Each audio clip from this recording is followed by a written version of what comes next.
Transcending time and space, let us take you to the place inside your mind where thoughts divide and mysteries unwind.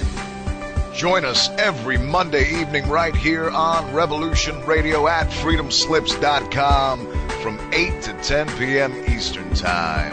And you will catch the Fenton Perspective with our great host, Lorian Fenton. Come listen in as she shares her amazing stories from the past to present, along with all of her guest secrets to the future. That's the Fenton Perspective every Monday evening right here from 8 to 10 p.m. Eastern Time, only on Revolution Radio. Oh, and you don't need to expect us. We're already here.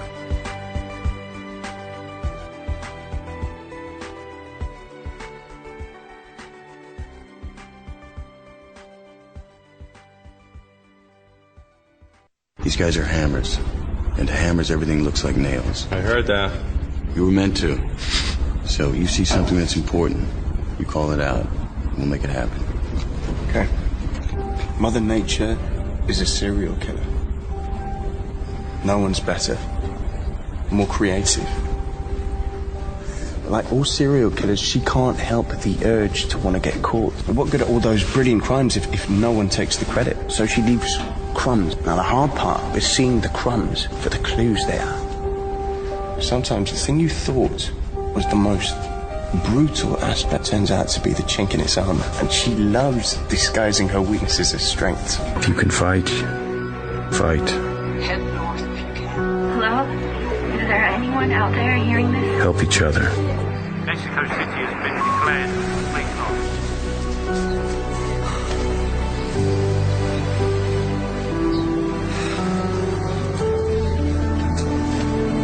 Be prepared for anything.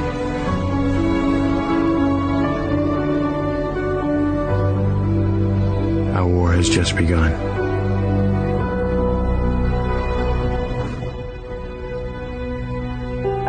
We are the hammers, and we are the nails.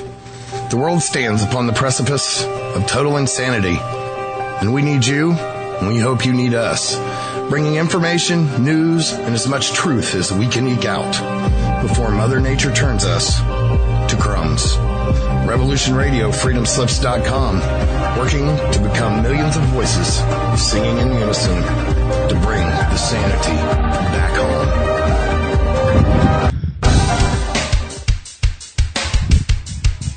Nobody did that. What happened was when she called my Skype, it activated that.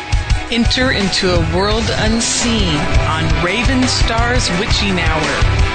You will encounter eclectic topics from the realm of spirit brought into our matrix of truth. With your host, the Solaris Blue Raven. Solaris will bring you an array of unique guests covering topics from ghostly spirits to amazing anomalies, covert technology, UFOs, and shadowy global events. And that's right here, Revolution Radio, freedomslips.com, Saturdays midnight till 2 a.m. Eastern Time. Revolution Radio, where information never sleeps. Come get this phone Let and the get it magic out here rise.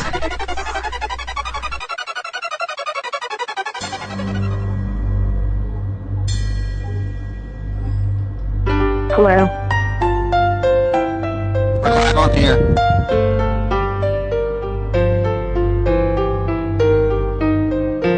Did you ever feel that things were not quite right? That everything was just ever so slightly askew?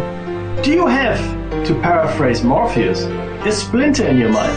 If you're interested in hearing the latest information about UFOs, the paranormal, ancient cultures and structures, monatomic elements, longevity, fantastic discoveries in science, downloaded to your brain, then tune into us. Hi, I'm Dave. And I'm Mackie. And we are Shiny Side Out, Sundays 2 to 4 a.m. Eastern. See you then.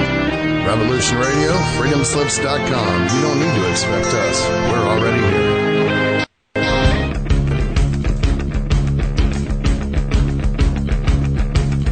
Revolution Radio.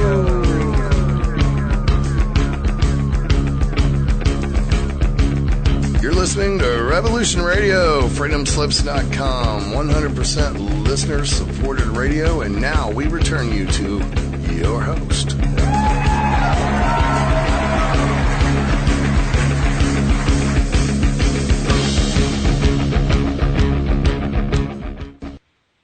Hello, everyone. Welcome to Talk Now Radio, listener-supported radio, where no topic is taboo. We're brought to you by Revolution Radio, which is also listener-supported radio, where information never sleeps. And today, my guests are going to be Jo Intenzo, and we're going to be discussing her new book, Estate of Horror. I haven't had the privilege of reading her book yet, but from what I have read about it on the description over at Amazon, it sounds like it's going to be another House of Darkness, House of Light, in the sense of that you could probably make a movie like The Conjuring out of it. I would think this by reading the description alone. But let me go ahead and bring in a guest, Anita Intenzo, on that. Anita, how are you doing today? Very well, Royce. Thank you for having me on the show. I want to thank you for coming on the show. It's going to be a real pleasure. Been looking forward to this here conversation. Are you by any chance familiar with The Conjuring and the House of Darkness, House of Light that it was based off on? Yes, I did see the movie recently, and what the Warrens were able to do for the family, that was involved with the Conjuring incident, and found it really a fascinating and really horrific trial that this family went through. Yeah, it really was. I saw the movie myself. I was just thinking, it sounds like that's something that you think your book would possibly turn into? Well, it has in some ways some relationship to what I've gone through. With the Warrens showing that doll at the beginning, the Annabelle doll, and of course it being possibly haunted and having really horrific experiences around it. I myself, clearing out my friend's house when he passed away. He was an anthropologist, so there was quite a few artifacts and other souvenirs he collected from all around the world that have been a factor that we feel, contributed to the haunting that was at his house. Oh, especially if any of those are, say, skeletons or skulls or anything like that?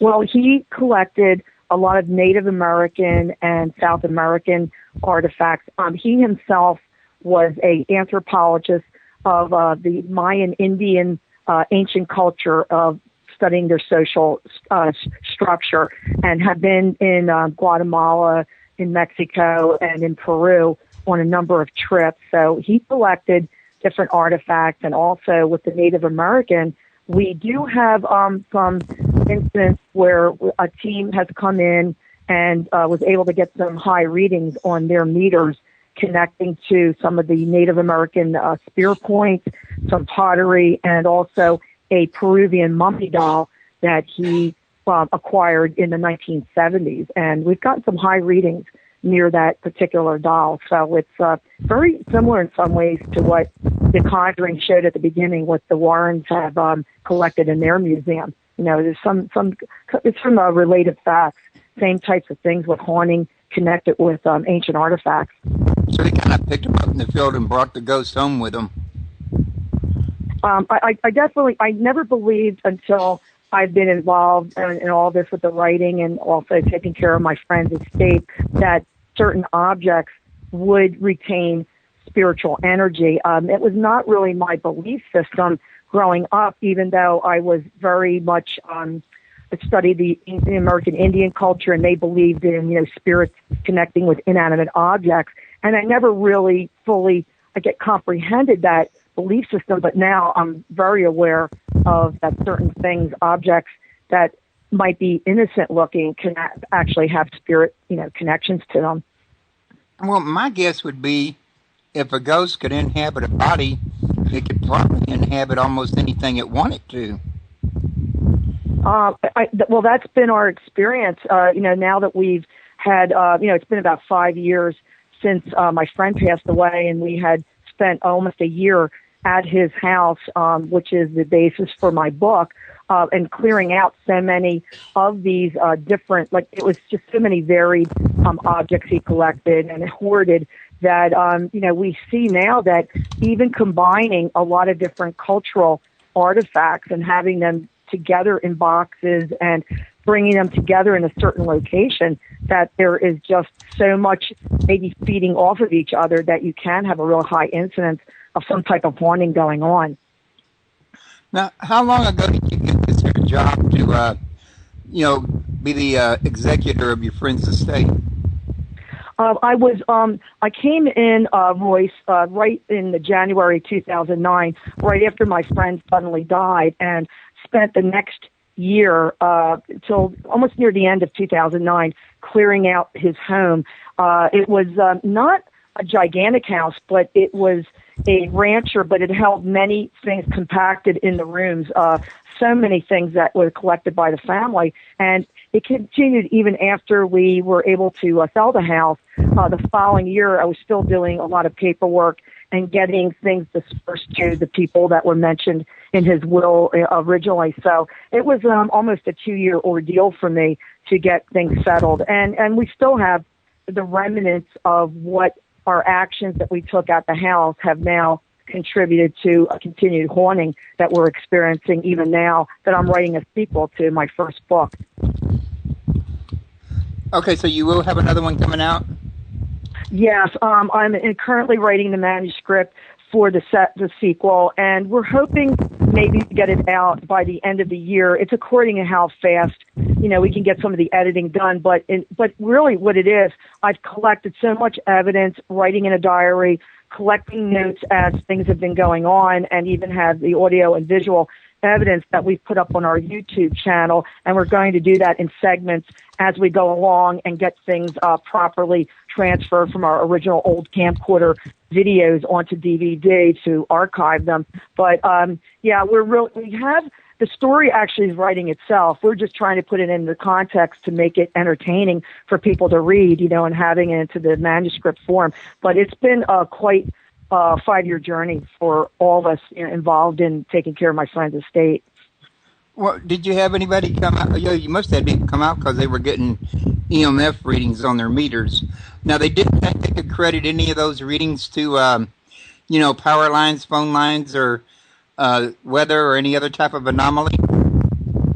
Not with the readings that we had they were actually in my basement that we had the team. They're actually mentioned in my book, very, very well respected group here in the Philadelphia area. They came with their equipment, and in fact, they were very surprised that some objects they thought would not even give a reading. They went with their meters, and my basement is not set up with really high power lines. It's very low level voltage lighting downstairs, but where they centered near these objects, there wasn't any other electrical interference or from the phone or anything. So they documented that with these pieces of pottery, some spear points that were apparently labeled from an Indian cemetery, and I'm sure my friend acquired them legally because we saw sale tags on them that he might have gotten them through channels of being an anthropologist, that he knew where to buy from a reputable dealer. So there were some tags where these came from, but the mummy doll itself is a recreation basically made for the 1950s. That was the last time the Indians in this Peruvian area were allowed to use materials that came directly from mummy wrappings that were over 650 years old, and were able to make these dolls that were recreations of dolls that were included in funerary objects that were put into the mummy tombs themselves. So they were not that surprised when I told them that this was a pretty old artifact, that they saw their meters jump, with some really high readings. But it would fluctuate. At times it looked higher, at other times the meter would go down. But it was basically the old wrappings on this doll itself, the stuffed doll, that were, of an ancient origin. So we figured there might have been something of energy connected to that. Sounds like it. Real quick, before I forget, because I didn't think to mention it, the call-in number for this is Studio A we're in is 347-688-2902. So please call in. Also, Don't forget, this is listener-supported radio. Your donations keeps it on the air and keeps it sponsor-free so that we can broadcast any kind of information we want to broadcast, not just what people don't mind paying us as long as we don't stay off certain subjects. So just wanted to get that out there, and also want to give you a chance, Joanne, to tell everybody your website.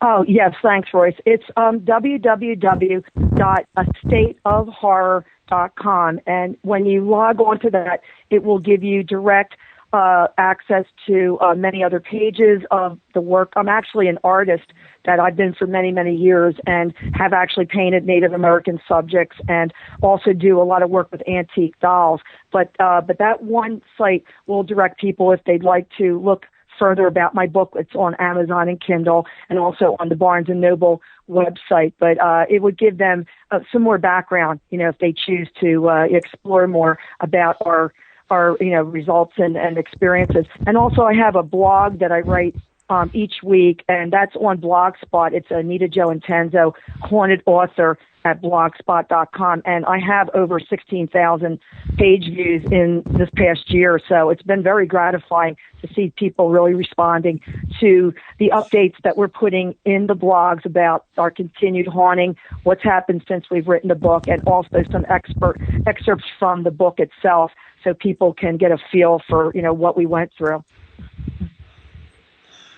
Okay, so that's telling me then, if I understand you correctly, is this is going to be an ongoing project for a while then?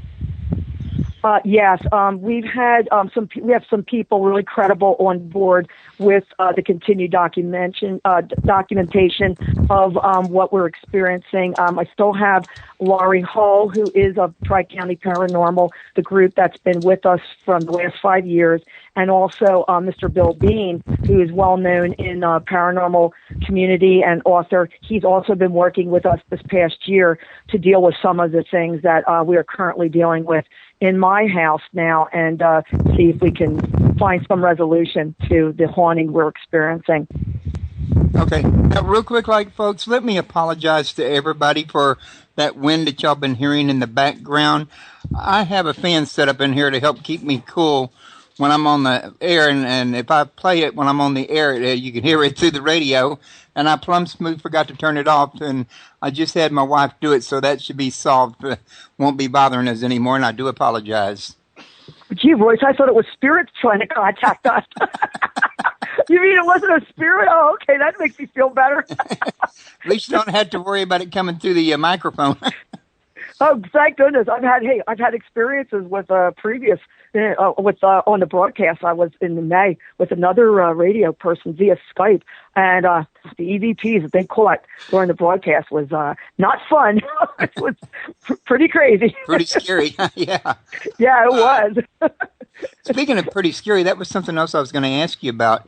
During your experiences over in this house, have you had any poltergeist activity, things moving around, slamming on the floor, doors, or anything like that? Oh, yes. That was probably the biggest experience we had from the very beginning. When we entered my friend's house, there was a number of months that we were just concerned with getting the estate settled and what we needed to do to get things to the lawyer. But within a few months after we started moving things and packing things away, we had poltergeist activity just came out of the blue. We had no idea that we would experience something like that. And we were even at the point, did that just really happen? We would look at each other. But yes, it started, we were there from the end of January, we started his house. And in May, when we had some construction work done in the basement of his home because we had a flooding problem, and I discussed it with the lawyer, and he said, no, go ahead and get the contractor because I know it's pretty bad down there with mold and mildew that you need to get this fixed. And right around the time that we had that construction work done, the poltergeist activity really started big time, and seeing video cassette tapes being thrown against the walls and objects just moved off shelves and being thrown to the ground. It was just everything and anything you can imagine. There was so much that this man hoarded in the basement. It was like a free-for-all. Things would be thrown against walls and going by you, and you would think, am I seeing things or is this really happening? But luckily, my son helped me out those many months, and also we have about a dozen witnesses. who were friends who would come in for a short time, and then they would just get too frightened. They said, I helped you clean out today. I can't come back after what I've just experienced. So but then we started getting more of EVP that we collected on our audio.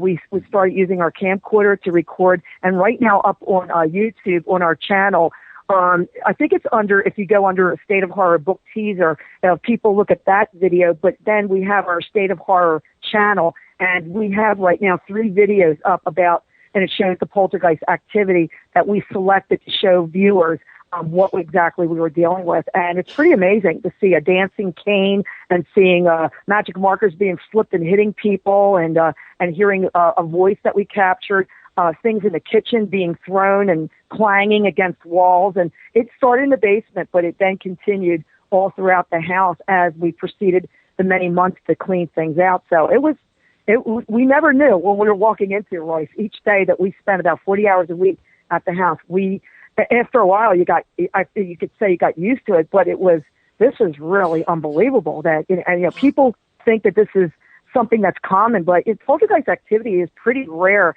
in the annals of, paranormal activity. And, people are made to feel, because they watch shows and they're kind of condensed that, oh yeah, well, this happens all the time. But we had it on a constant basis. Just anything you can imagine, having a whole box of pens and notepads and things that are sitting on a kitchen table. As my son is running out the door because he got frightened about something else, I have this whole box just come flying at him and thrown all over the floor. And then he's just running out the door. He goes, I'm done for the day. I can't come back here. Yeah, you never knew what was going to get picked up and thrown at you or what's going to be thrown over. It was, it was really scary. But we knew we couldn't have anybody else go in there. Nobody would believe us. We needed to do this work for my friend. The lawyer knew what we were going through, and he said, well, I don't know who else will get in there, without this activity happening. So we kept it, like on the real low level of not letting many people know what was happening, because we knew the house had to get sold. But yeah, it was a daily occurrence almost with poltergeist activity. We didn't stay there at night, but during the day, we had a lot of activity go on. And it might have been worse at night. Oh, that's what we were never going to find that out. Believe me, we were not going to be there at night. But it was, at first we weren't sure what we were dealing with. And then we realized as more we were interacting with a particular spirit, I was convinced it was my deceased friend who had died so suddenly from a heart attack that he did not know he had died that suddenly. And he was confused and sort of earthbound. And we did get one team in there originally, and it was a very good medium associated with them. She was able to verify some of our initial, thinking and thoughts about it. But then the other group, we had the second group, Tri-County Paranormal, and they were able to later on, get us more advice and help, on the situation. But yeah, we did not know how to even deal with the things. We had never encountered anything like that. And we were just on a daily learning curve, and then just, keeping records of things and not knowing, how long is this going to last? But yeah, it lasted until we got out of there to sell it to the contractor.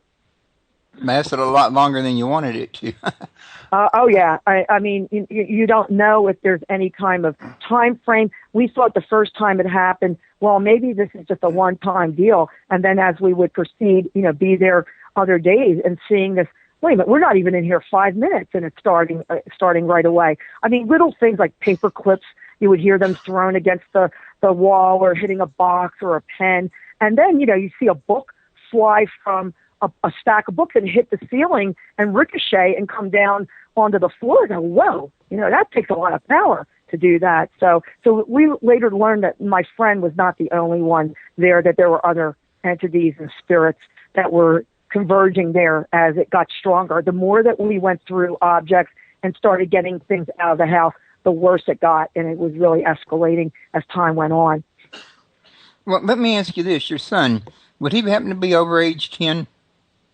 Yes, he was a grown-up. He was at that time, he was about 25, 26, but he was a target for them big time. They really singled him out, Royce, and he found many days that he would come and start doing the work with me, and then he'd feel sick to his stomach, and he'd either go to the bathroom quickly, or one time he just about made it outside the door, and he would vomit. He would get nauseous. And I said to him, look, if you don't want to come back, I'll understand, because you seem to be really sensitive.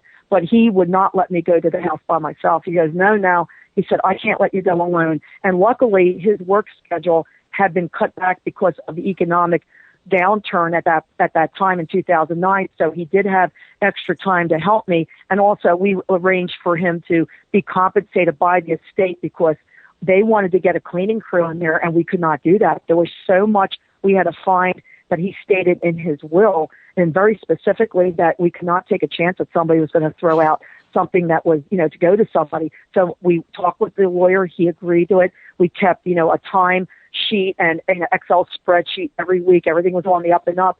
And he got compensated, but it affected him tremendously. And it's affected him even till now. Roy said he's become very psychic. He's become a psychic medium. And he might have had this latent ability, which I believe when he was a young child. But after the trauma at my friend's house, he really become a full-blown psychic medium. And that's going to be documented. He's actually writing the second book with me because of his experiences and the dreams and the people who come to him. And it's unbelievable, the people that come to him that are historical figures, people that are related to other incidents in the book. And it's all coming, that it all matches. And we do the research. And I said, this person really lived. I mean, who is this person?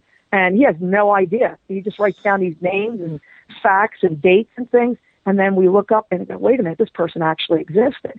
So it's really an amazing ability that he has. And he just kind of, goes along with it. He's a very good-natured kind of kid. He's a good, honest kid. But he just takes it in stride. But it's not a pleasant experience when he feels drained in the morning and feels really sick, like the next day after having a whole night of spirits coming to him and wanting to get messages to him. Pretty scary. I would imagine so. But what I was really wondering, and I think I was on the wrong track, was there anybody in the house that was of an adolescent age? No, and I know where you're coming from with that question, because I've been doing more studying, and I understand that poltergeist in some ways likes to be attracted to like females, young people, and younger, children, because I think that energy. But no, to see, that was what was really surprising to us, that it was just me and my son, and we had a couple of cousins had come one day to do a little bit of research for their own. In some ways, I did not want them to come because I was afraid for their safety. But they were young women; they were maybe in their early 30s. So that was probably the youngest. But no, we had no children that were involved at the house or had ever been at my friend's house. He was an adult, and his parents, he had been there with them, and when they passed away, then it was just him at the house, and he was like 55 when he passed away. Well, how long did he live in the house before he passed away? It was about 30 years he was in that house. They had moved there in like 79, and it was just about 30 years that they lived in that house. And it wasn't anything special, just a ranch-type tract house, like most of the houses in the community there. But if you looked at it, you would not think anything special about it. But, if you went inside the walls inside, it was a lot different than the other houses. 30 years is a long time to live with that kind of poltergeist activity. I have to wonder, when did the activity start? Well, my friend, I asked him, being that he was an anthropologist and he lived with his family, I had once asked him after his last parent passed away, his mother, in 2001, and he had said to me he felt she was trying to contact him. And at the time, I believed him because I knew he was an honest person, and he was deeply affected by his mother's death. He had taken care of her in her last days, and he was very close to her. And I said, well, I really don't know what to say. I call him Paul in the book. I said, you were very devoted to her, and maybe she's coming back to say thank you, and it's probably a benevolent type of coming back or visitation. And he deeply felt that, she was there, or felt that her presence. But that's the only time that he ever mentioned to me that he felt that there was anything going on in the house. So I don't know, Royce, if it was basically the house it was just a normal everyday existence for he and his family. But I think just the family background and finding out what I found out during those days there and, the real family history, I could see maybe now why there was this activity, not only with his passing, but there was a lot of unresolved things, the conflicts within the family. And I think that was just a really perfect storm going on with the family, with a lot of secrets, a lot of family dynamics that were not of a really good nature. So, I mean, I learned more by being the executor, and I knew these people for his family, and since they passed, and I knew him for 30 years. So I learned some of the things that now make some sense to me why maybe things happened at the house. Well, I was just thinking there was a possibility, and of course this is just guesswork, that what if the mother, before she passed away, did not like what his plans were for the house after she left it to him, and was like if he was planning to sell it and she wanted to keep it in the family, just to give an example, again, only a guess. And so her idea was maybe if I can haunt the house and throw temper tantrums and throw things around, it would discourage prospective buyers and help keep it off the market. That is a really great analysis, because that is what happened with us in so many ways. We felt as we cleared out many of the things in the house, the more that it was coming to a conclusion that the house would be sold and things would be out of there, there was this, I think, such a strong connection to them and to these objects they collected. As I said, they were world travelers, that the more that was leaving the house, the more the activity was more violent. And we did have one of the mediums did say to us, they're so connected to these earthly objects, and found very comfort in them, and hoarded these things, that they're upset that but the thing is, my friend left it in the will that the house had to be sold, and the money was going to charity. And we'd had people say to me, almost in a oh well, what are you worried about cleaning out this house and all the problems? You're getting the house left to you anyway. And I nipped that in the bud right away. I said, look, I'm not getting this house. I don't know what you think, but I'm getting compensated as the executor, and he has left me a small annuity. But as far as the house and what it's worth, that is all being sold and given to a charity organization that's specified. So that's what I was upset about. And I even said to the heir at one point, I said, if anybody sees me, they'll think that I'm ready for the funny farm. But I say to him, why are you so angry? You told me this, in your will, I've got to sell the house, and I've got to get rid of all these things before it could get sold. So, give me a break over here. I'm only doing what you asked me to do. But his parents, which we felt were coming back and also contributing to the haunting, they might have not liked, as you pointed out, Royce, that they might have not liked what the son designed in the end to have done with the house.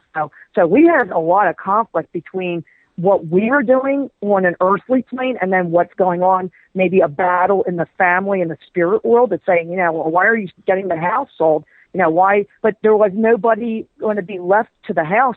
He had one brother who lived far away, and he already had his family established and would not be coming into the area and accept the house to live in. So there was only one other way to do it, but, to sell the house and it has been sold. It was sold to contractors. They gutted the house and resold it, and it's been actually sold several times over by people that get transferred from other businesses in the area. But I think it's a little strange that it's had 3 owners in the last, not even 5 years, but they seem to have an excuse. Like the lawyer said to me, well, they just been transferred, and then this other couple they rented, and they didn't like, after a year, they decided to move on, and now we have a third occupancy of that house. So you don't know. It's it might be where they might not know it's really, maybe they don't have a really good feeling, but we felt that the house had pretty much been cleared of spirit activity, but because it all came to my house. But now you're so sure. Well, no, I'm not too sure, because I don't know how long the stuff is supposed to last. And one thing is the contractors had contacted us when they were ready to sell the place, and they said, would you like to see what we did? And I was very curious, and they did a wonderful job, especially the basement was just horrendous, and they made it a media room. It was beautifully redone, the kitchen and the bathroom. But when we went there, my son said to me, you know, I'm looking down in the basement. It's beautiful, it's media room, but why did they keep the father's old workbench, you know, in this corner that they made the separate partition room, which was like a workshop, and they had the washer and dryer. I go, I don't know. I said, maybe it's just too big to lug out of here because it's pretty heavy. He said, I'm just glad I don't have to live here. He just said to me. But the house was really done very well, and it was moving condition, yeah, for the new owners. But yeah, we've often wondered, but we have so much of what he left to me, my friend, and brought it to my house that I had no idea what I was doing. And then I made my own problems by bringing things into the house and then wondering, okay, I think we've got a problem here.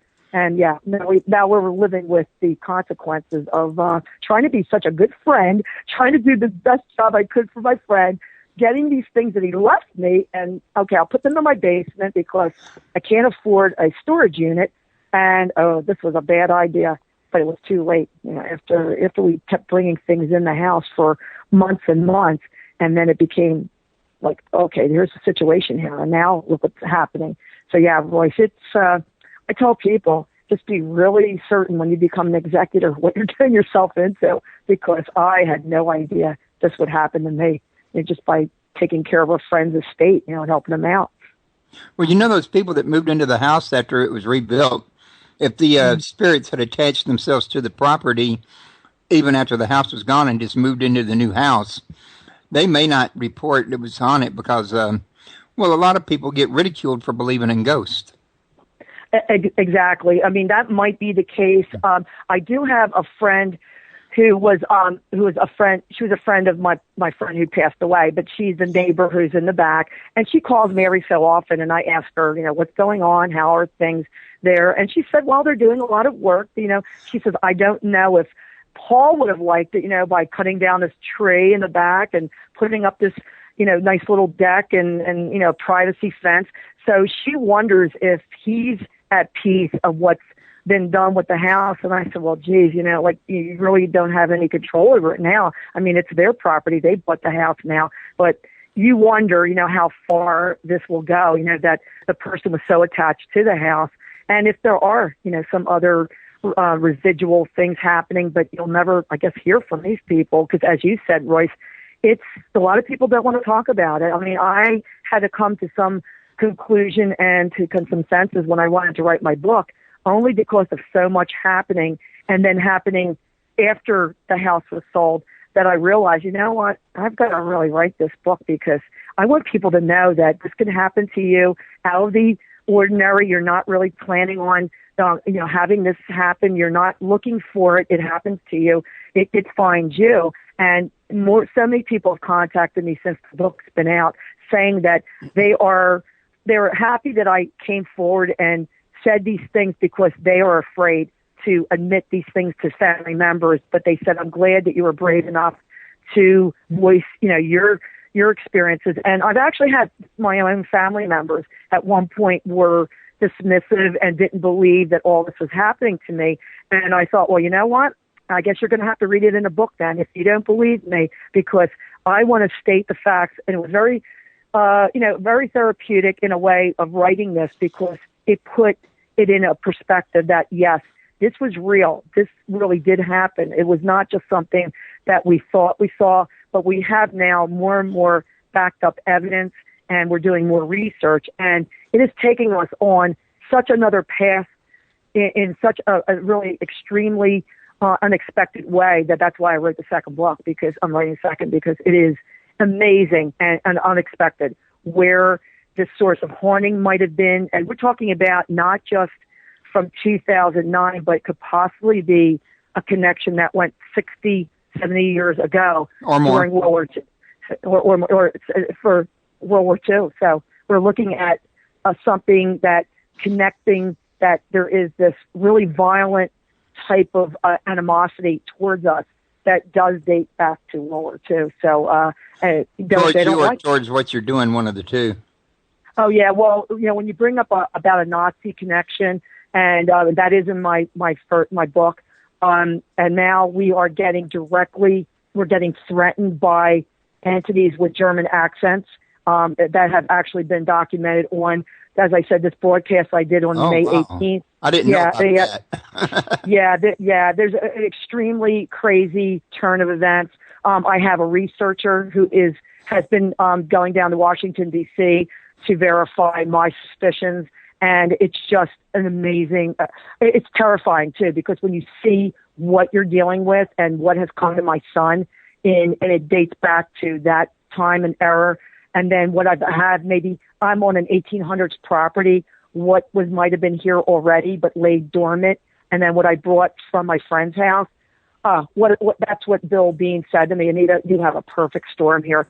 You have no idea what you opened up innocently, and now you've got to live with this, and you got to deal with it. So we're all accepting of his help and whatever we can do to get to the bottom of this and get this taken care of, because we have been threatened, in ways that are, with demonic handprints on glass mirrors and on my glass top table. I just got a demonic handprint last week on my upstairs bathroom mirror that was never there before. And I actually photographed it and sent it to Bill, and he's very, very concerned. He's coming up actually in mid-August to my house for the whole day, and we're going to have this documented. My agent is going to have a film crew here to document this, what they're going to actually confront, because it will be something like what you saw in The Conjuring, I think, at this point, that it's almost like an exorcism, not so much of a person, but the ground that my house is on, that we got some real serious stuff over here. Yeah, it's I kind of live with this all the time, but you also have to call in the light and protect yourself. And thankfully, through Bill Bean's prayers and also my deep faith, and also I feel I have protective guides. I don't know how I would be living here otherwise, because people say, how are you living at your house? How could you live with this? And it's not easy, but this is my house, and I've been here for 25 years and raised my son by myself, and blood, sweat, and tears went in to keep this house. And I'll be darned if I'm going to leave. They're going to leave because they don't belong here. I'm not leaving, so they need to go. So I mean, I take the attitude of, hi, I see a ghost. You see a shadow man go in your hallway and you're watching TV and you see him and go, look, I don't know what you're doing here, but don't bother me. And you're looking at this, and it just goes out the door. I go, okay, I just saw that. And then getting that verification of a shadow man wearing a brimmed hat, and he happened to come on your book trailer. But we did this trailer 2 years ago at my house in a hot July night. Actually, it's about 2 years ago, anniversary. And at the beginning, we saw something reflect on our front door, because the door opens at the beginning of the trailer and you hear the music. Well, my director calls me and he said, Anita, I'm editing the video. We're going to get it down to 2.5 minutes. He said, I don't know what's at the front door. And I said, well, is it a shadow of one of the crew? He goes, oh, no. He said, remember we did 10 takes of the door opening so nobody's shadow and nobody would be in the way, and nobody in the crew was wearing a hat? He goes, I don't know what we captured here, but it's not us.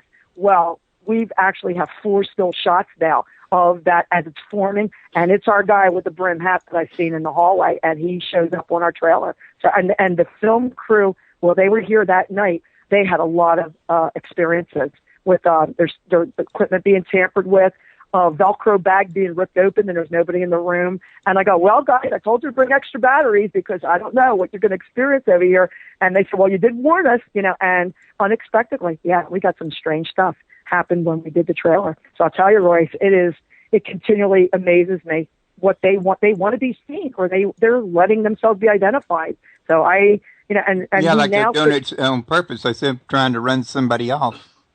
Well, yeah, it might be intimidation, which I believe that, but they don't know me. It's going to take a lot to intimidate me. I come from a really long line of strong women with backbones of steel. My mother, who just passed away at 91 in September, was a force of nature. She was incredible, and what she went through, survived the last 6 years with in and out of the hospital 31 times. And even my dad, I come from really strong Italian stock, and I'm not going to be driven away. I mean, I'm going to get all the help that I can get, and if I can, stay here, in my home, because I love it. and I have a wonderful set of neighbors in the neighborhood. So, but they don't really know what's going on too much in the house. I mean, they saw a film crew one night, and someone asked me, "Oh, yeah, well, they just wanted to borrow the location for doing something," and I didn't tell them what it was for because I thought, I'm not getting into this right now, about my house, because I'm really not sure what we're dealing with. But it's quite a feat, to be living with this and then trying to keep a sense of humor, trying to live your life. I've got so much going on and have so much positive stuff in my life that this is not going to get me down. I'm not going to be frightened away. So that's, so I try to take a very standpoint of being with common sense, of being very grounded, and yet present this in a way that, other people can understand that, I'm not doing this out of fear. I'm doing this for information for other people to know what we went through, and also for other people who've had the same experiences to say, yeah, you're not crazy. Believe that this did happen to you and trust your own intuition and your judgment, so I'm getting off my soapbox right now. Actually, I wasn't worried about the soapbox. It kind of brought something to my attention that I think I missed. Okay. Because I thought we were talking about the ghost at your friend's house, but just now you were talking about what sounded like ghost at your house. Are there two different hauntings going on here? Oh, yeah. Well, what my friend's house, that's been pretty much, in a way, settled, but what's at my house has carried over some of what was there. So you brought some of it home with you? Yes, we did. And then we've had things at this house. It's really a little complicated. That's why I've written the second book. I'm writing that. We have on our property, being that it's from several hundred years ago, we did not realize, and I had lived here for a number of years before my friend passed away. We weren't aware that there could be anything here of a haunted nature, but now we understand that by bringing the things in from my friend's house, it caused an upheaval here, that what was laying dormant or kind of minding their own business, now we have those entities or those spirits that were connected with this property. They are now showing up and want their place here, and they don't want the trespassers, I call them, to be here. They're really mad, and there's a war going on between what was here and what I brought in from my friend's house. So we've got quite a and then just the history of the property that we are exploring more. We have Underground Railroad from the Civil War in our backyard that we think we have some underground tunnels.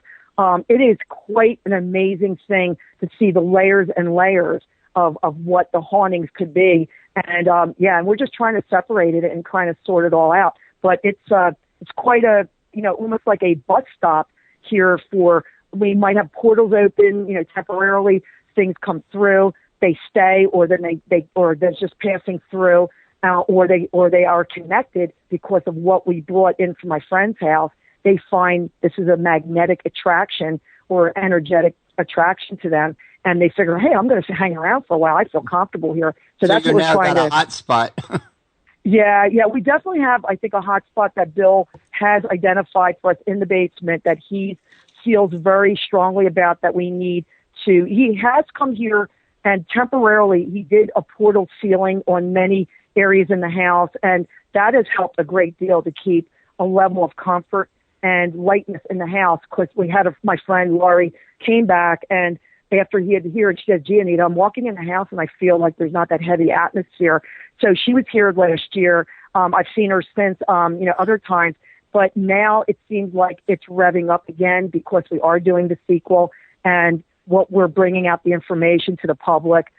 They're really mad. They're really mad that we're bringing this out, and it's like, well, it's just too bad. Maybe you should never haunted us in the first place, and then I would have never written a book, and you would have just gone your merry way. So why'd you even bother me in the first place? I mean, see, I would mind my own business if you minded yours, but apparently you felt you had to attack. We were attacked at my friend's house. My son and I both were thrown to the ground, and I suffered bruises on my left thigh and leg for several weeks. My son was thrown to the ground by someone grabbing his ankles, and he fell with such suddenness.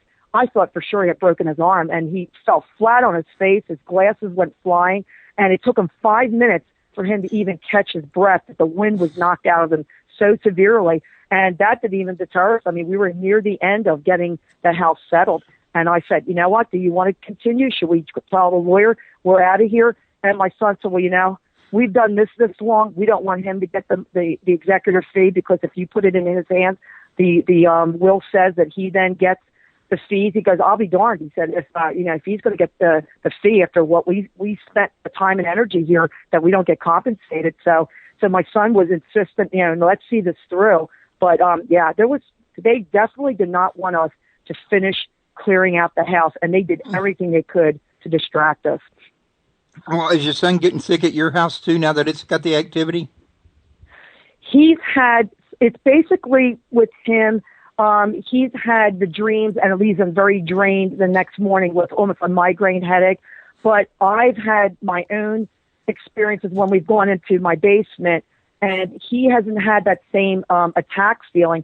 I feel that somebody has stabbed me with a sword or a knife through the pit of my stomach. It's a sharp pain that comes from not inside, from like an exterior force, and it makes me sick to my stomach, and I have to come up here and I have the dry heaves.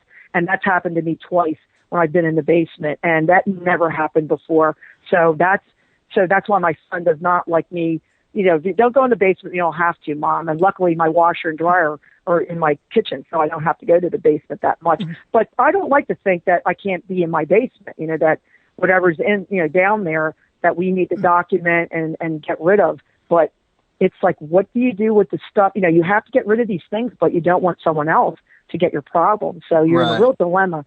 It's hard. Well, I was going to mention for all the listeners to hear, because you've mentioned his name 3 or 4 times, something like, I haven't kept an exact count, exactly who Bill Bean is, since everybody may be familiar with him. I do happen to be familiar with him, as he's been on my show a couple of times. I don't know if you mentioned that you was going to be on my show to him or not, but at any rate, okay. He grew up in a house that was extremely haunted, and he was in this house for some, 15, 20 years, I think it was, if I remember correctly, and he was having similar kind of activity. His mother was getting extremely sick up there as well. It drove his father to drink, in fact, and drove him to abuse. It tore apart his mother and his father, and it really just destroyed his entire life. And that's why he wrote his own book about it. And nowadays he kind of travels around from city to city doing, meetings and interviews and sharing with people what he's got, what he's been through, trying to tell them that there is still hope. So, in your opinion, or in Bill's opinion, does he think this activity is demonic? Yes, especially what we've been confronting the past year, Royce. Before, that word did not come up. In fact, we hated to even use that word, thinking that we're dealing with just a ghost or spirit or someone that was kind of a lost soul and needed to be, reunited with, the light, or see if we can get them on their way. But when I guess it was last January, February, and we're talking about in 2013, when I was starting to see these fingerprints on my mirror in the downstairs bathroom, and then having these set of fingerprints on a glass coffee table, and I had actually photographed them and put them up on Facebook and said, can anyone tell me what I'm dealing with, because this is completely different than we've had before. This is a new thing. And then someone had been in touch with me through that, and she said to me, you have, this is a demonic type of entity, Anita. She said, this is really serious. And that really frightened me, because I was not aware, that was also present. I knew we had some dark entity type of manifestation going on, but not that they're showing their fingerprints or handprints. So she then gave me Bill Bean's name and said, I'm going to get in touch with him and I'm going to have him contact you. And he did within a matter of a couple of days. And within a week or so, he was able to come up to my house. And thankfully, he was able to feel what was going on. It was of a dark nature, very, very serious. And, we wiped off the handprints after we documented them. And he did, he was here for 4 hours to do a blessing, because he is a minister, a non-denominational, and does face a lot of people that are possessed, things with dark attachments. And he felt that my son and I were not being possessed or anything, but what was in the house would love to be attached to us, but he felt that my son and I had such a strong conviction and our own light within us. He said, they're really challenged by you guys, that they can't seem to get a hold of you, but they're doing these other things here to frighten you. And I said, well, look, so he had the holy oil, holy water, and with his type of, blessing and prayers, a great deal of it, we felt the superficial or some really dark things, like we've never seen the Shadow Man again with the brim hat. Like he's gone, and there's other things that needed to be cleared out. But Bill did warn us. He said, Anita, there's no guarantee, because if the ground or your property has a series of historical things, or there's a lot of people have lived and died on any property that's several hundred years old, he said that yours seems to have so much more with it because of the nature of, maybe the history, that he even said, he said, I might have to come back. He said, I don't know if this is going to be a one-time deal. So for a while, it's been really, really good. But he also came up to where we have it traveling. My son and his wife moved to my parents' house, which is 3 blocks away from my house, and they had a manifestation going on there. And Bill had to come to take care of that at that house, and was attached to my son. And he was really upset because they were getting the handprints on mirrors, and Bill, was identifying that as an evil entity. And he came up and was able to take care of that for them, which they are so grateful for. But yes,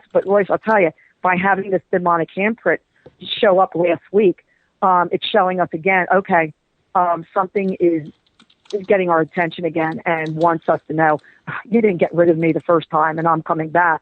So, yeah, I'll tell you, Bill, he's got his work cut out of him coming up here and seeing what he needs to deal with, because we don't know what we're dealing with, but he's going to do what he can, and we're really, really so grateful to him, that he's connected with us. He's like family. I mean, we've really connected. He connected with us immediately when he came last time. So he's a great guy. He's a great guy who's lived through a horrible.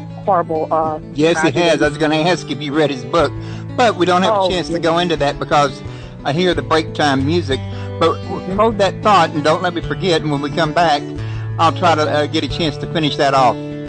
Okay. Okay.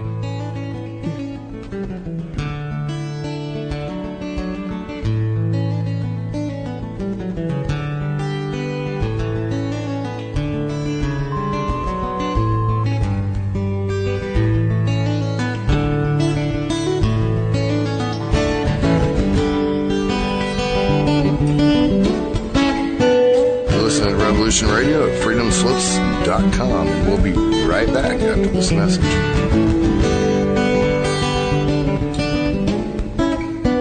Hello, I'm Benjamin. And I'm Jasmine. We are inner tour guides with black belts in the art of self-awareness and how to live a passionate life. We love talking with you about what you have and what you want. More importantly, we want to explore with you how to bridge the gap between that wanting and bring it right back to the having. So what are your hopes, dreams, and desires? Is it money, love, success, health, wealth, or something even more specific? Let us guide you through the exciting adventure of turning what you want into what you have. Come join in the conversation on our show, The Inner Revolution. We look forward to exploring with you. The finder of lost children and missing persons, Monique Lassan. Surveillance, civil and criminal investigations, I investigate. I am the chosen one. Do not underestimate the power of good, and do not dismiss the strength of the child.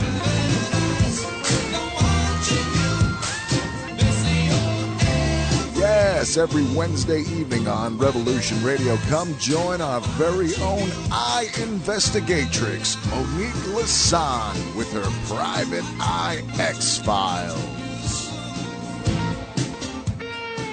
So you're the finder of lost children? Private Eye X-Files, every Wednesday from 10 to midnight Eastern, Studio B, on Revolution Radio at freedomslips.com. I realize it's very hard for you to take in. But is your destiny to find the golden child?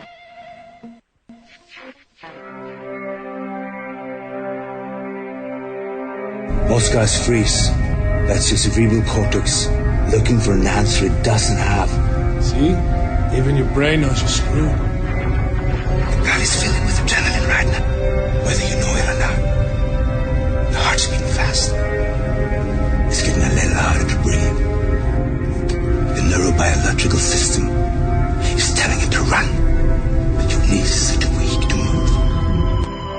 Fear is not real. The only place that fear can exist is in our thoughts of the future. It is a product of our imagination, causing us to fear things that do not at present and may not ever exist. That is near insanity. Do not misunderstand me. Danger is very real, but fear is a choice. We are all telling ourselves a story. You're listening to Revolution Radio at freedomslips.com. 100% listener-supported radio. Reporting to danger, unafraid. Right here, where information never sleeps. Revolution Radio.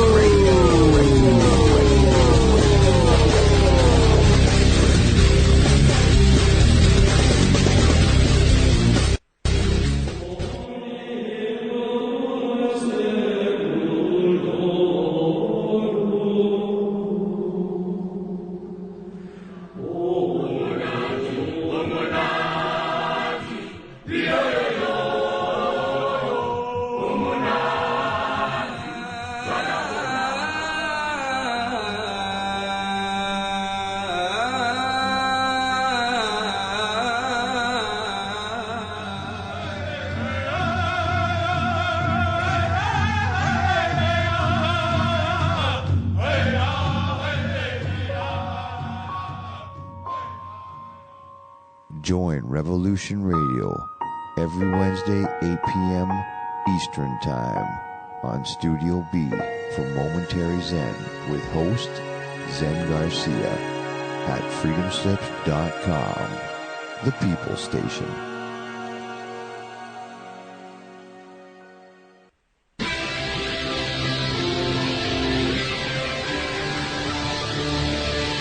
He wants a challenge. Let's give him one. The voice that whispers in your ears are the screams that you fear. The mind you cannot defy is the heart that rules mankind. The people who made you are the gods that will save you. I am Steve Travesty. I am the voice. The ghost in the machine. Ghost in the Machine. Tuesdays, 8 p.m. Studio A. Right here, Revolution Radio, freedomslips.com, where information never sleeps.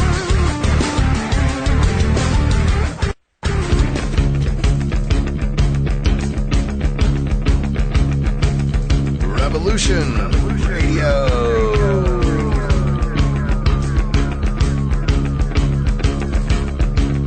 You're listening to Revolution Radio, freedomslips.com, 100% listener-supported radio, and now we return you to your host.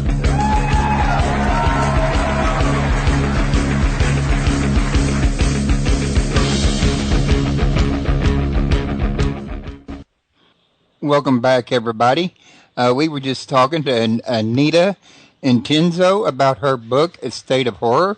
And we left off discussing Bill Bean briefly and didn't get a chance to finish that. So now that we're back from break time, let's go back to where we were at.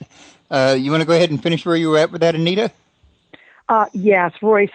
We were just talking about that. I was familiar with Bill Bean because of what he was able to do for us last year. And, you know, we've been associated with him ever since. But I have read both his books and then even his third book, 10 Steps to Victory, which is dealing with, you know, people that have had haunting experiences and how they can maybe go forward in their life, you know, with his advice. But his books are really compelling to read what he went through with his family and how he survived. I mean, he's even admitted, he said, I should either be dead or in jail, you know, but if it not for what he was able to, you know, turn his life around and what happen in the future and what he was able to do by becoming, a minister and seeing what he needed to survive. And he's a real inspiration. If he can do it, anybody can try to get their lives turned around and actually confront what this evil is and not let that be something that takes over them, but they control it and say, this is my life and you have no part of being in it. So that's where we are with, trying to have our lives go forward and dealing with why we are in a haunting situation, the way we are. And it's an incredible thing to be living this. Like I tell people, I live a paranormal life almost every day, and I never know when something is going to happen in my house, or my son tells me, something that he's dreamed. And it's certainly a very interesting life we lead. So. Right, I understand that.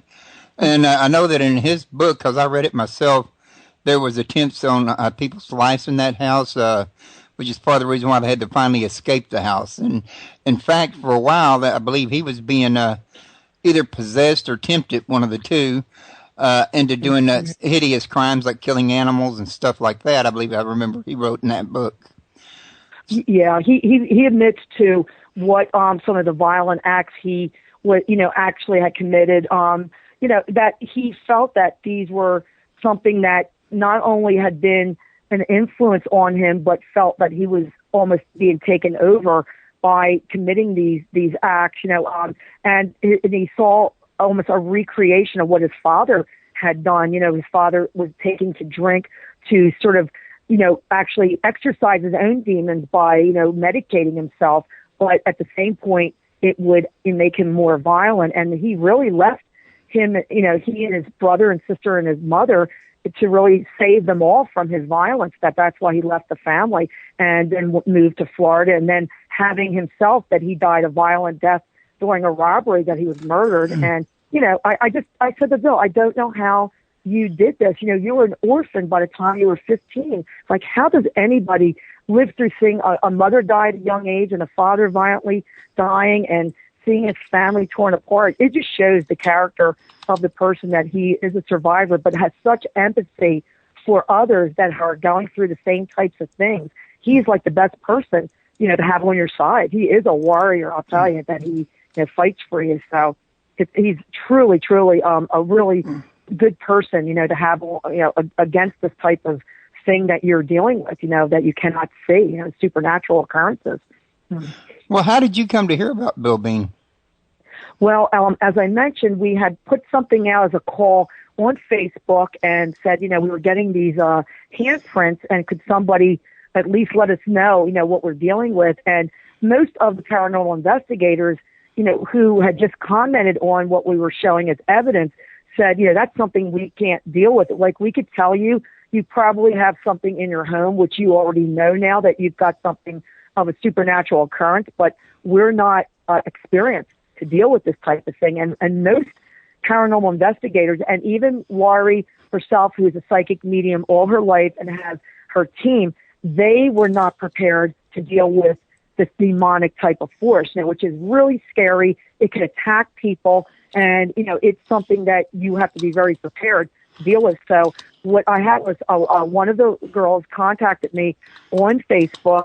She had her own group I think she's from Kentucky or Tennessee, and said she knew Bill Bean very well, and he would be the perfect person because he lived in the vicinity of where I lived, and maybe he would be able to come up to my house and help us out. And that's exactly what happened. She contacted him for us. She got me his phone number, and then I spoke with him at length, and he said, Anita, I need to come up, and I want to see what I can do for your family. So that was like amazing to me. Here's a complete stranger who did not even know me until someone had recommended, say, you need to get in touch with this woman. She's got problems in her home. And he immediately connected with us. And I thought, this is unbelievable. If somebody would want to take his time, drive up 2 hours from Maryland, to come to my home, and to do this without asking for any monetary compensation. We made sure he was paid for his gas money and whatever tolls it was on the, highway, but he does not get paid for any of this type of thing. And here he comes giving his time for 4 hours. Like, it was just an amazing thing to see somebody take their time to do that. But I never had anybody who would put themselves out like that for me. And it was just something that you would never forget, and we instantly had a friendship, and he instantly bonded with my son, recognizing that my son was gifted, that he knew from his own experiences that my son was going through some really hard things by seeing these entities, in his dreams and being actually the target of, being made sick, just the way he was targeted out of his family. And, we had so many parallels going on and we even talked at great length about other things he brought out in his book. And we admitted to him, yeah, we didn't want to tell you this, but since you brought this up, could this be a possible connection? And, and we're talking about a UFO connection also, that there could be something along those lines, because Bill documents that in his book about when there seems to be a lot of paranormal activity in an area that you also kind of see UFO activity. And we had to admit to him that we have seen some UFO stuff in our area in the past years. We have felt that there was something, maybe with even my friend's dealings in South America that maybe went beyond maybe of an earthly connection because of his cryptic notes and some things that he had, picked up on his travels. And I thought, you know what, Bill, you are really an amazing person that you're putting yourself out and mentioning these things to us, and we can see where you're coming from, and so that's also made him so, I could think, aware of what we were dealing with, because it was going beyond just a simple haunting, that there was many layers to this activity, and he was identifying it and knew that we were in some real serious trouble with this type of activity. So, you kind of got me to thinking there about that UFO. I cannot help but wonder, did you have a haunting activity, demonic activity, or neither, if this was all technology generated from a UFO or from an extraterrestrial source for whatever motives they may have had? Maybe just thought it was funny to scare people, or who knows? I can't think of anything off the top of my head. I've just come up with anything at all. But as far as a motive goes, but could it be possible this could be technologically generated, you think, from a extraterrestrial source? That is something that is brought up in my book, which is really throwing people for a loop, because we feel that there is something my friend brought back from South America that could possibly be linked with something that is not of an earthly origin. It is a source of things that we are still trying to research. It's brought out in the book in a way that, we're still in a quandary over it, but Bill did let us know that if there is something that is not quite of this earth, could be generating its own energy source, could be opening portals that are for interdimensional beings, because we not only have some documentation of course, a shadow person. One of my son's friends saw an apparition at my friend's house, but what we've had crossed over from my friend's house, that even Laurie Hall saw something that was not of a human origin. She said she saw something that was of an interdimensional type creature at my friend's home, and it scared the hell out of her. That's her direct quote. She said, "I've never seen anything like this." And we now believe that, there is something going on that is more beyond of what we've been, just facing in just, okay, we've got these objects. What do we do with them? They're from all over the world. They're not maybe happy being connected to each other, but there is maybe something of an ET source that we're confronting at this point, and seeing if we can even get a handle on it and get rid of it. If that's part of what the energy that's being created. And it's a source of great anguish for her, for her to mention this to us. We're concerned, and that's why he is coming up, and to see if he could really sort of, kind of zero in on what this possibly could be, and to see if we can get this taken care of. So we've got a lot, that we need to put forward, in documentation. And even it's not just for a book, but we hope that someday, even the paranormal or parapsychologists, that we have so much going on that maybe they would see this as a case that, is it goes in different directions, but there is maybe a source to this that has led to all these other things coming about. But it's an ongoing process, and we're hoping we can get this solved at some point, because we can't move on with our lives unless we get this stuff solved, in our lives. Makes a lot of sense. Mm-hmm. I mean, I don't even, be honest with you, know how you sleep over there for being worried about what's going to happen while you're asleep. Well, I don't even know how I do it sometimes. I mean, I've had woken up at 5 o'clock in the morning to a woman's screams, and, hearing like a successive of 5 screams, and knowing, in my backyard, that's not a cat, that's not a wild animal, and knowing that happened almost around the same time the year before. But now we're understanding it's directly related to our shadow person with the brim hat, that my son had this personages come to him and explain to him why he's hanging around the house, what he did, in the early 1900s. And then, with Bill being here and seeing to that entity to get cleared out. But we actually have a documentation of a person who lived in this property in the early 1900s and murdered his wife and went to jail for it. And we actually have the person's name. We know what he looked like, and my son described him in his dream, and we have seen his shadow. He's probably the shadow person that is on our video, the one that I saw in my hallway. But we still have a shadow person we've seen in our basement that we can't detect. And it's different than what we've seen before. But also my son had a caped or a hooded type of entity show up in his bedroom and was actually levitated off the floor. And my son caught a cell phone picture of him, which we have that. I've had that on one of my blogs, and it then disappeared. But he had the presence of mind of getting his cell phone, snapping the picture. And then when he woke up that morning, he said, "Did that just really happen?" Showed the picture to me, and I said, "Oh my God, Chris, that looks like a hooded type of creature, or things that you see almost like a Grim Reaper type."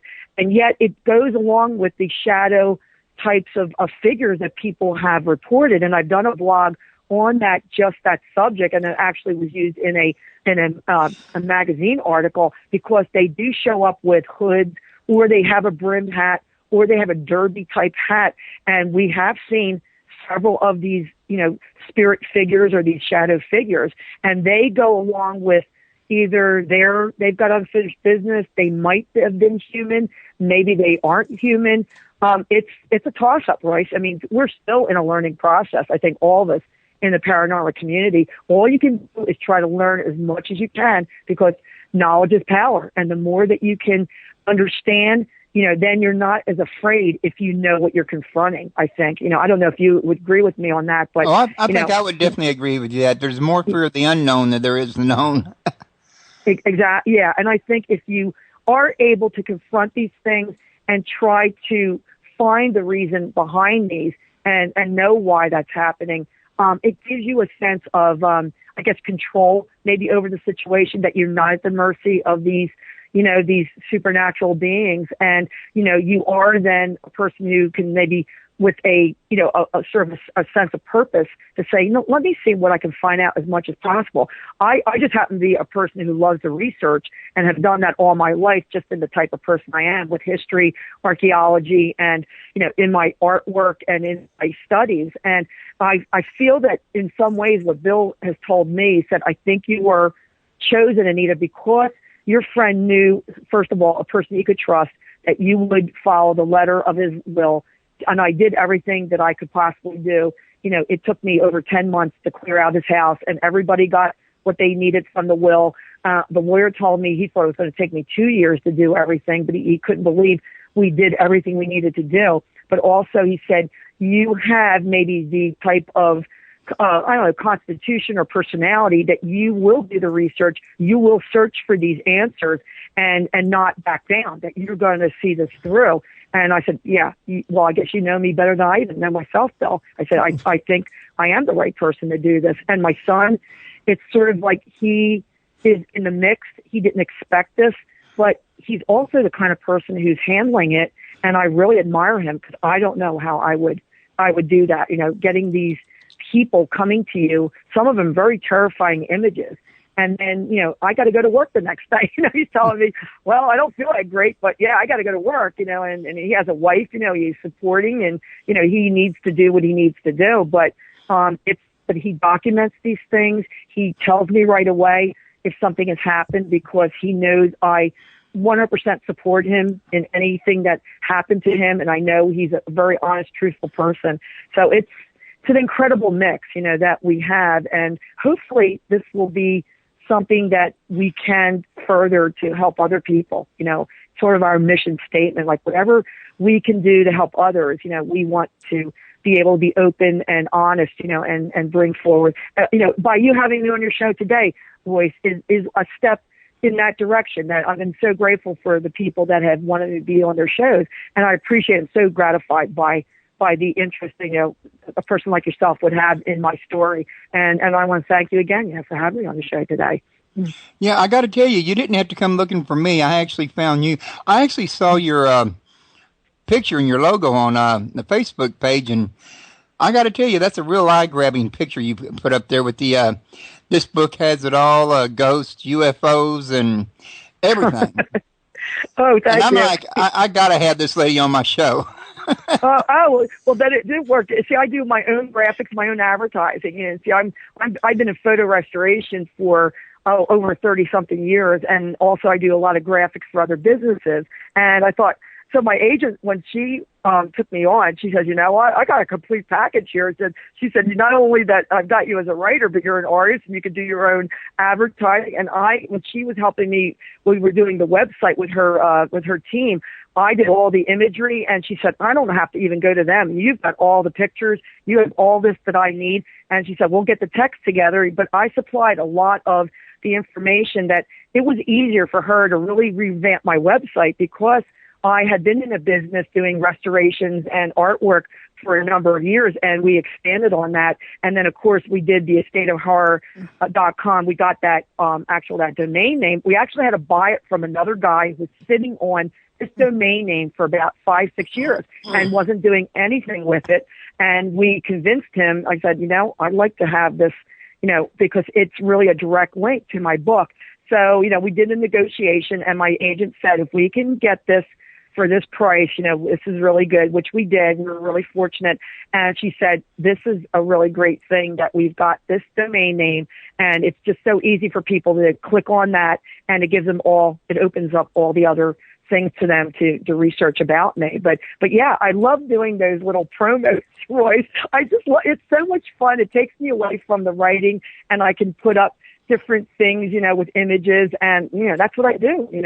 That's what I was doing before I ever wrote a book. I mean, this is my first book I've ever written, but I spent a great deal of time of editing it and really agonizing over. I did my own cover for it. That is a statue that came from my friend's estate, the one that is on the cover.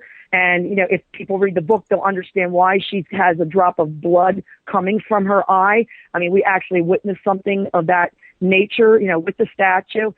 It's just an incredible influence. I have all these things that I can do that, I'm like a one person show at this point, and I love it. It's just very exciting for me to be able to share my book, but share my artwork and share my experiences, my blogs. And my son, he's a creative person too, and he has miniature men up on, it's called Miniature Men on Facebook, and he's an incredible miniature model builder and does big scenery pieces for his miniatures, and he's been involved with that for 17 years. So he has a lot going on too, that he's very creative. So he and I are a really good balance for each other, that we work together in business ventures or things that we're trying to do together, and we get along really, really well with that whole scenario. So it's I'm very fortunate. I'm very fortunate to be in the place I am today. Well, I'm going to have to pester you to work up some graphics for me. Love to. Anything I could do. Yeah, I love being able to bring these things together. I had run into a lady the other day. I was getting new eyeglasses, and she heard that I was an artist, and she said, "Would you be interested in illustrating some of my poems?" So she lives in Florida, but was visiting relatives here in the Philadelphia area. So she's going to contact me, and she's going to send me her poems. And she said, I would love for you to come up with some graphics for a book that she would like to put together with the poetry. So I never know who I'm going to bump into, Royce. It is amazing. Like, I just happen to go along and, oh, okay, I'll just bump into this person. Or, it's just, I believe in synchronicity. I believe that we meet the people we're meant to meet. And it's a wonderful world we live in. We really do. We live in a great world.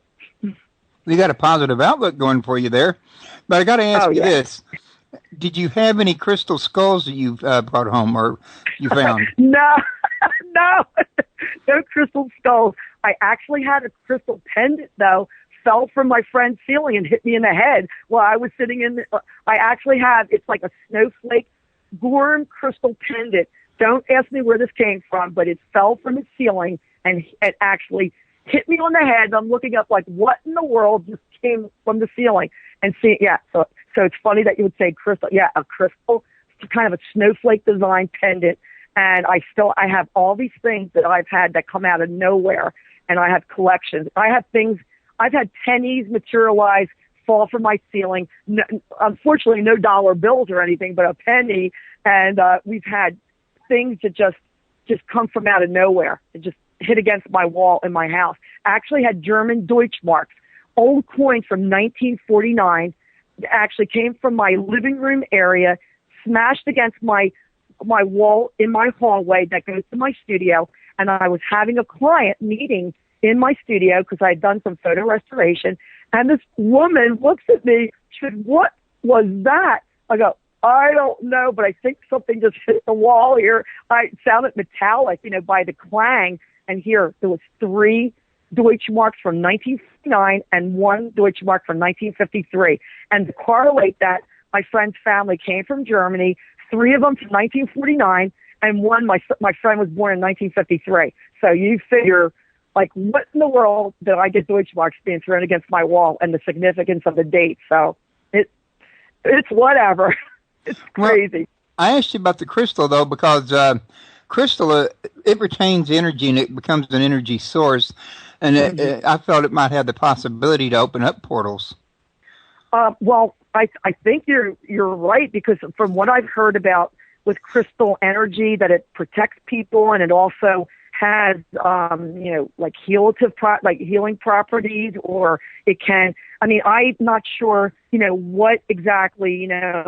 My friend had so much stuff that was just boxed together. Like we found a ceremonial obsidian knife, that the kind that the Aztecs would, sacrifice people. I mean, it was a replica, but it was a pretty dangerous looking thing. We took it out of the box. Question about crystal skulls specifically, because many of the crystal skulls were found in Peru. Yeah, isn't that, like, I did not know my friend had spent that much time in Peru until I started going through more of his boxes and saw some of the family souvenirs. I knew he had spent a great deal of time in the Yucatan Peninsula, in Guatemala, and Mexico. But then I started seeing that, wait a minute, he was in Peru too. And there was, he picked up some artifacts from Peru. And, there isn't anything like a crystal skull, but there's like, they just, like, I guess would be effigy items, things that look like representative of things that could be tomb items. But I know most of the things are not from a tomb. They're probably replicas, but it's hard to tell what exactly is old and what's not, only because, they're all mixed together. So that's the problem we have with, we need to get a museum person to come in and tell me, like, what's real here and what's not, because I don't want to give things away or sell things without knowing, how old these things are, and what, I give them a proper sort of provenance to them. So, yeah, I mean, but the crystal skulls are an amazing, thing that I've read about and seen on TV, that they could hold all kinds of secrets, the crystal. Yeah, that's what I was thinking. If your friend had picked some up while he was over there, and then you found them in his house, and you brought it, and you brought the entities with you, in other words, in it, and a portal right there at the same time. Yeah, I thought it was a possibility worth exploring. Yeah, well, I mean, if I were in possession of any of these crystal skulls, I think I'd have probably. I mean, people seem to, like, if they're in collections, but I think there's supposed to be some that are still missing, that there's supposed to have been originally, I don't know if it was supposed to be a dozen or supposed to be a magic number, but they say there's only maybe 9 or 10 that have been found, and there's still supposed to be a couple more. But Peru has become, to me, I wasn't thinking about that country as much as what I was thinking of, like Mexico, but now I'm going in that line of Peru, and I've been discovering, like, there's been some really great shows on some of the oldest sites in Peru, and also what the villagers that they interview, that they just take UFO activity that they see over their mountains as a common everyday thing. They don't really think much about it, that they say, oh yeah, they're flying over, but they feel that they're doing some kind of mining, that there's an ancient, maybe mineral mines that UFOs seem to be collected towards. So they don't bother them and they don't bother their villagers. But I thought that was an incredible state of mind, that they just take this as a everyday or average type of occurrence, that they see these lights in the sky. And when the interviewers ask them, they don't seem to be that surprised about it. So I don't know what's going on in Peru. That's crazy down there. Well, not all UFOs are so nice. I mean, I'm personally a firm believer that some ET can be nice, some can be bad, just like here on Earth. I don't see no reason why it has to be a black or white issue, in other words. Having said that, I've recently got Nick Redfern's new book that's coming out about Close Encounters of the Fatal Kind, where he goes back and he's going to be discussing in the book many different cases of people that were in the UFO or ghost or, well, paranormal community in general, that were investigators that had died, either something suspected in the government, something suspected by ET or ghost, or, you know, something like that. Kind of like showing how this kind of research, you know, could have a negative impact if you're not careful, in other words. Yeah, that's a really great question to put out there to the audience, too, and to also bring that up, Royce, because I do feel that there are some real negative drawbacks to, like, well, just in some with the paranormal investigators, you know, some things that they get into, or even with the UFO. I mean, you have to be careful. You have to let others know maybe what you're dealing with, so they would know what's happening, or if something were to happen to you, then somebody would be going looking for you, or they would be saying, wait a minute, you know, we need to see what happened to this person. But, you know, paranormal investigators on the whole, I mean, they need to take extreme caution to some of the sites that they go on, especially if they're these old insane asylums or hospitals and other, you know, school sites, because of asbestos and lead poisoning. I mean, me being, like, I'm a photo restoration artist, and I do artifact, like, I restore antiques and things, and you have to be so careful dealing with lead paint and varnishes and asbestos, you know, because it's dangerous. It gets into your system and it doesn't come out of your system. And I worry so much when I see groups going, you know, for almost a frivolous type of, you know, investigation, like it's going to be a fun thing to do, you know, and it should be very serious the way they take this, but they need to wear gloves. They should wear protective clothing. They should be wearing dust masks or even respirators in some points, because of the lethal contaminants and toxins that are in some of these places. And people don't seem to realize, you know, you go into an abandoned house, you don't know what lead paint and stuff is floating in the air. And this is dangerous. I mean, not so much, you know, you can be attacked by an entity. You know, my son and I were attacked. I mean, it's not a fun thing. You know that they have this power, but also people have to use common sense and not get into something that could be a health hazard or actually cause your death in the future because of not taking precautions. So it's definitely, you know, people have to be very aware of what they're getting themselves into, and not do this in a nature, like as a parlor game, like people talk about Ouija boards and, oh yeah, you know, let's just, well, do a seance. I mean, you know what? You got to be careful doing this. This is not a fun thing to do. I mean, we are avoiding even doing anything of that type here, like a seance. We've had our investigators here. We're trying to confront this in a very sensible, safe manner, but you cannot do this. Like, I would never get a Ouija board and have it in my house and do anything of that type, because I fear what would maybe use that as a tool, you know, that could even make it more extreme here. So it's very what you said, Royce, is very much, the community needs to know, that it has serious consequences. Well, yeah, because it's kind of like playing, pardon me, Russian roulette as to exactly what you're getting in contact with. Could be good, could be bad. It might be best to be prepared for it either way. Yeah. I mean, as we said, the knowledge is power. Knowing what, these particular things are, sometimes you're confronted unexpectedly. You didn't know something, was going to happen, but once maybe the haunting is becoming on a regular type basis, or you feel something has been in contact with you, then there's the point for you to, you only have to click on to Google or go on the internet. There is hundreds of thousands of sites and things for information that you need not be a person who feels alone. There are so many things that are helpful hints. There's people like myself and you that are presenting to the public. Be aware of what is out there. Read blogs on people's experiences, or look up a site that's trying to inform the public. Like I put out one blog, it gave 12 different points of reference just from our own experiences. Like, is this a haunted house? Are you in a haunted house? Here are checkpoints. Did you experience this or this and that? And by going through these 12 different things, you might have more of aware, like, yeah, that's right. Yeah, that did happen to me. Or we did experience a weird smell, or smell like tobacco, or we had perfume, or where'd that come from? Or did you feel like you heard a disembodied voice? Or, all these things are dealing with, like, are you in a haunting situation? Like, these are things that have become almost on a common notation. And as I said, the more that you know, the better prepared you are to dealing with this unexpected type of appearance, what you're dealing with. Have you, by any chance, ever seen Paranormal Extreme? Is that on TV, the Paranormal Extreme? Well, it was long ago. Kind of long ago. It's off now, I think. But they were in there doing things to antagonize the ghost and putting themselves in danger. There was another show where I saw a guy that was daring the ghost, yelling at him at the top of his lungs, "You want to scratch somebody? Come scratch me. Come push me. Come mess with me." Antagonizing. I bet that guy would be in a lot of trouble in your house.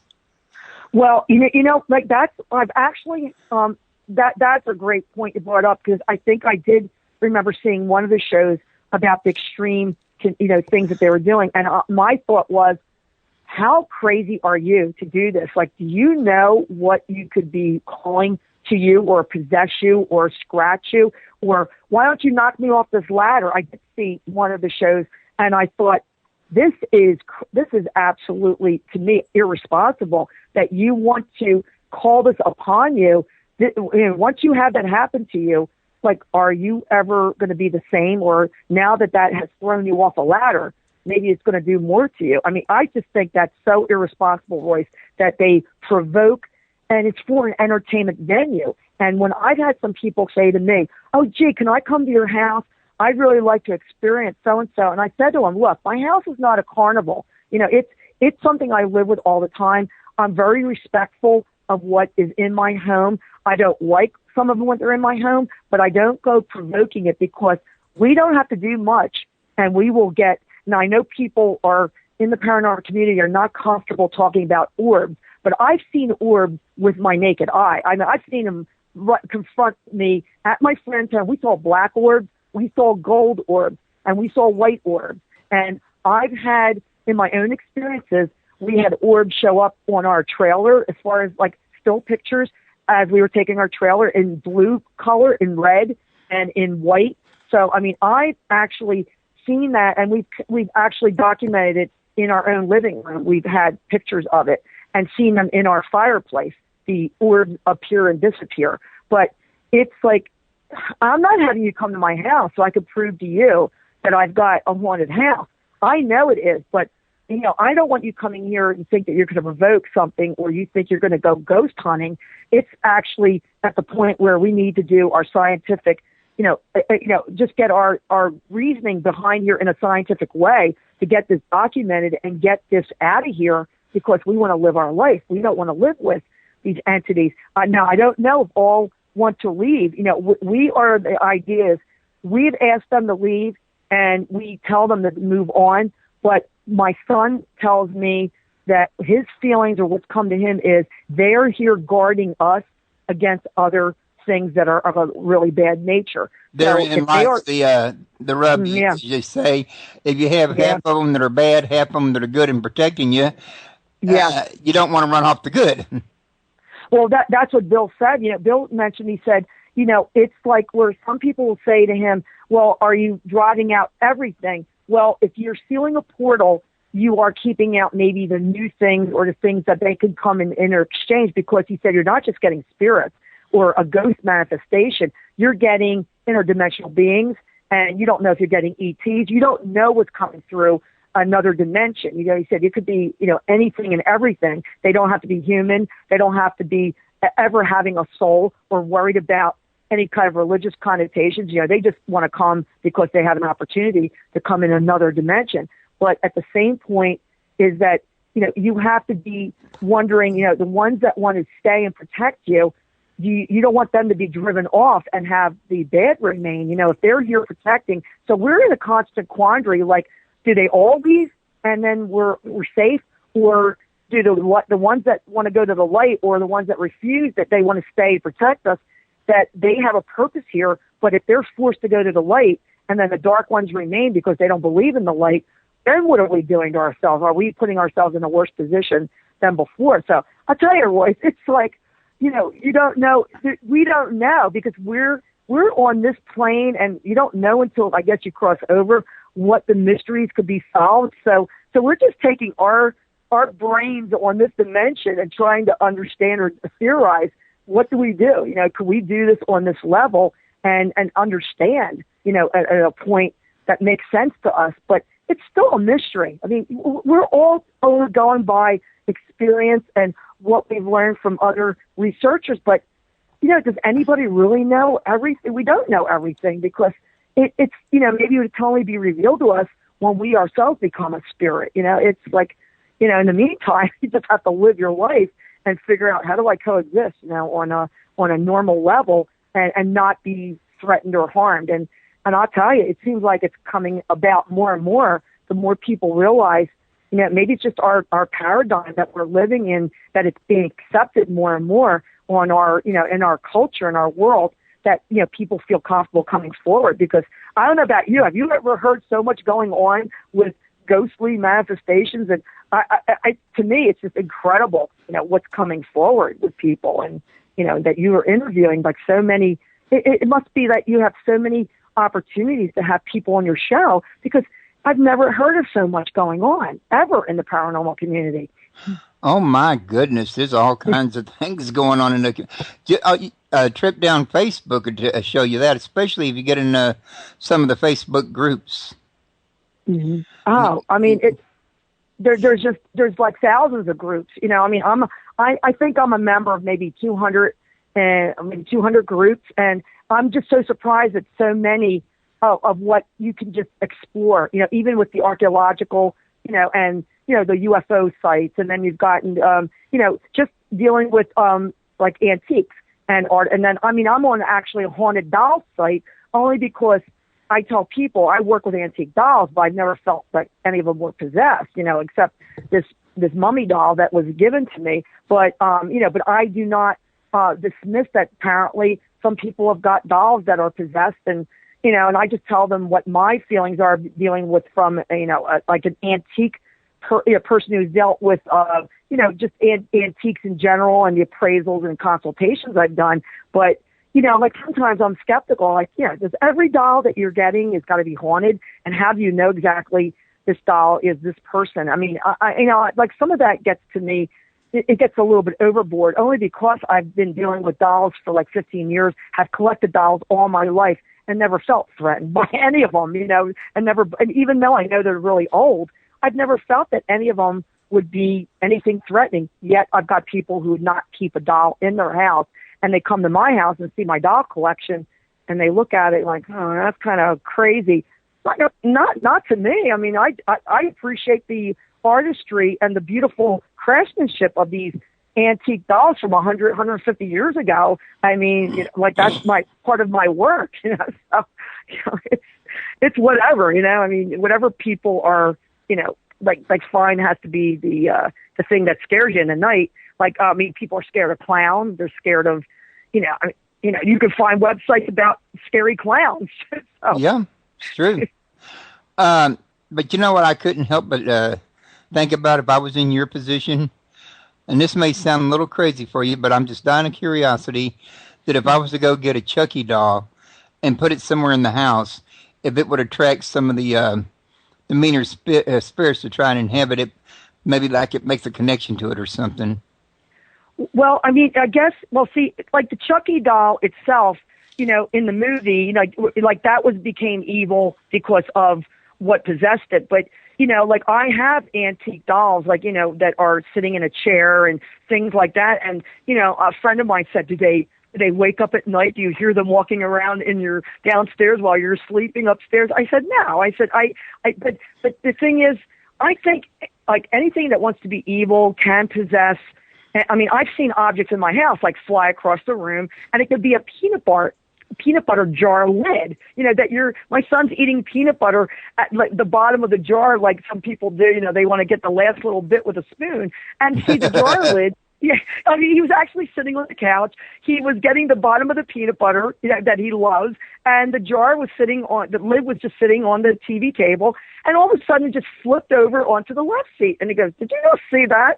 And I was like, okay, why would you want to flip the red lid, just to say hi, I'm just like, showing you I'm around, or take, just something like, we had a stuffed animal, but actually it was a puppet of Gizmo from one of the movies. My son collects all kinds of movie memorabilia, and actually had Gizmo. This thing was up on his ceiling fan that he got up, he was going into the bathroom. He got to get ready for work. He comes back in his room. He sees Gizmo. It's up in his ceiling fan. He goes, "What the heck? How did that just happen?" And like we've had, some like inanimate objects that could be stuffed. They actually have moved. I mean, we've seen them move around or have been placed in a different part of the house.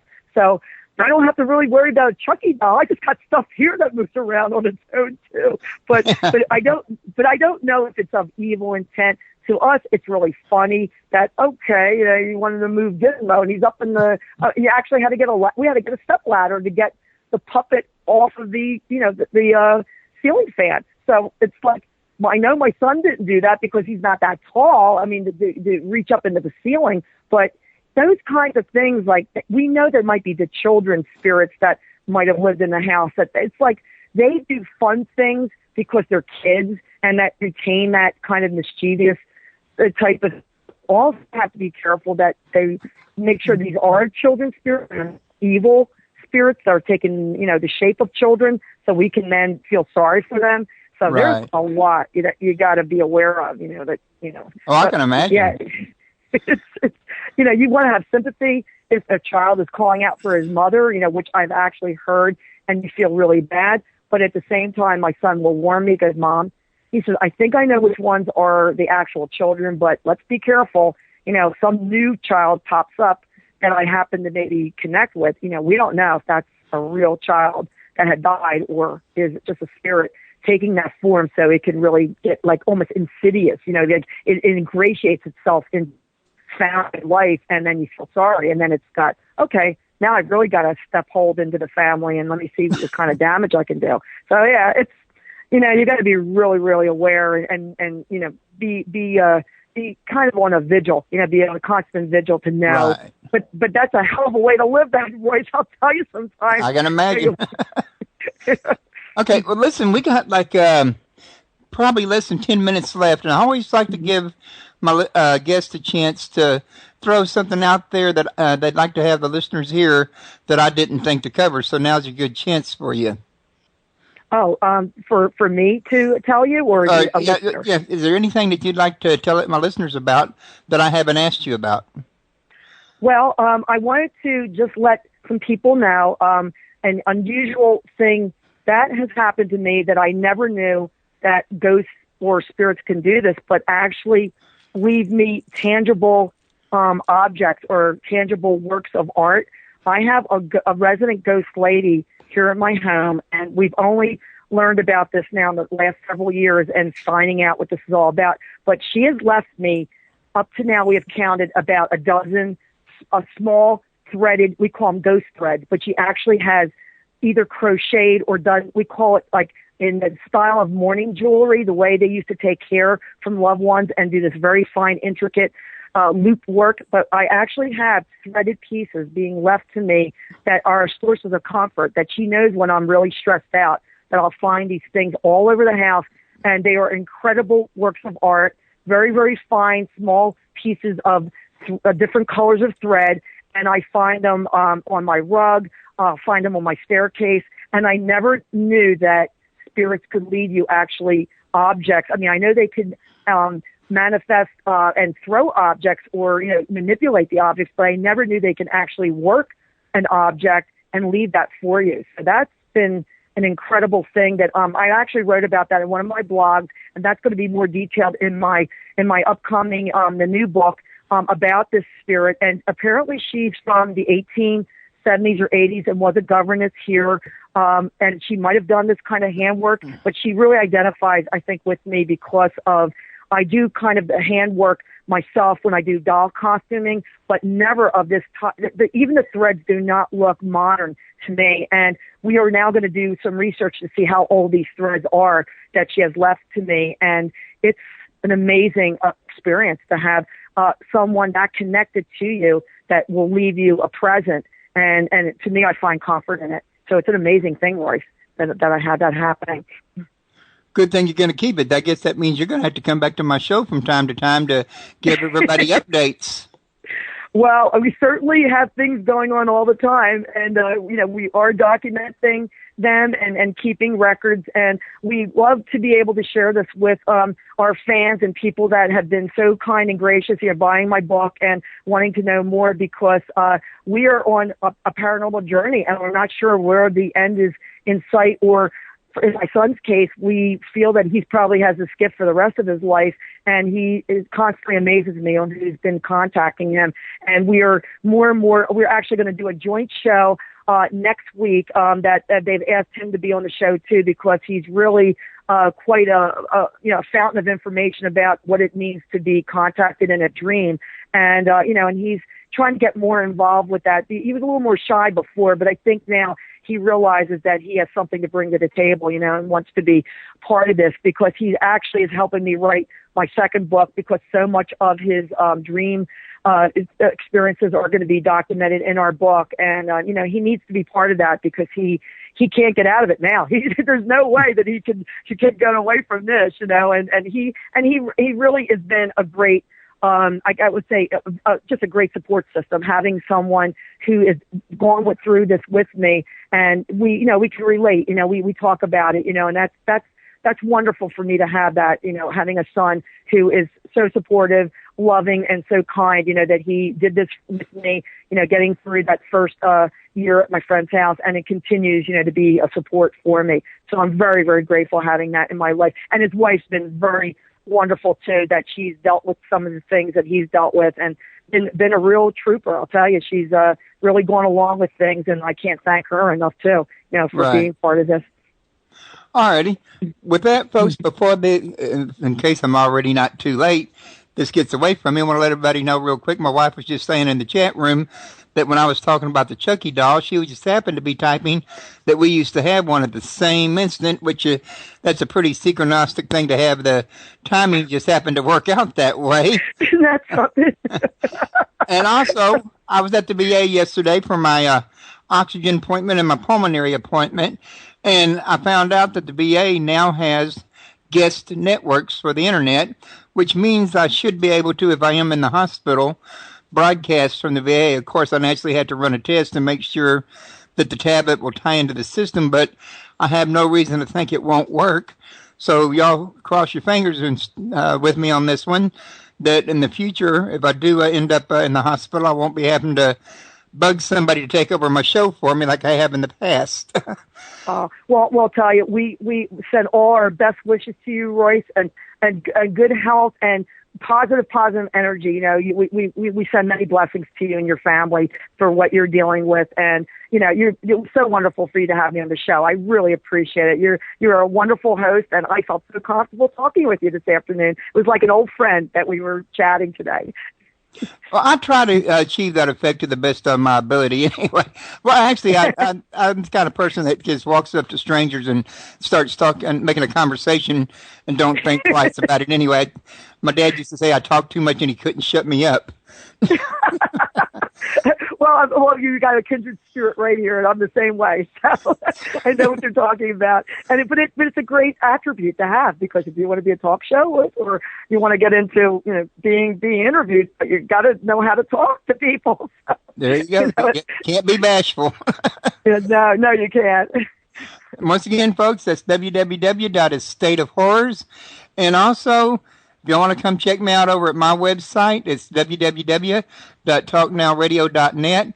I was telling some of the other people over here that due to a lack of live listeners, because the site gets mostly archive listens, that I'm thinking about doing most of my main show broadcasting here at Revolution Radio, where I got a lot of live, and then posting it as a podcast over there, since most everybody over there only catches it in the archive anyway, and save that site mainly for people who can't make it on Thursdays. If I do that, then I'll get a longer waiting list of guests for this show.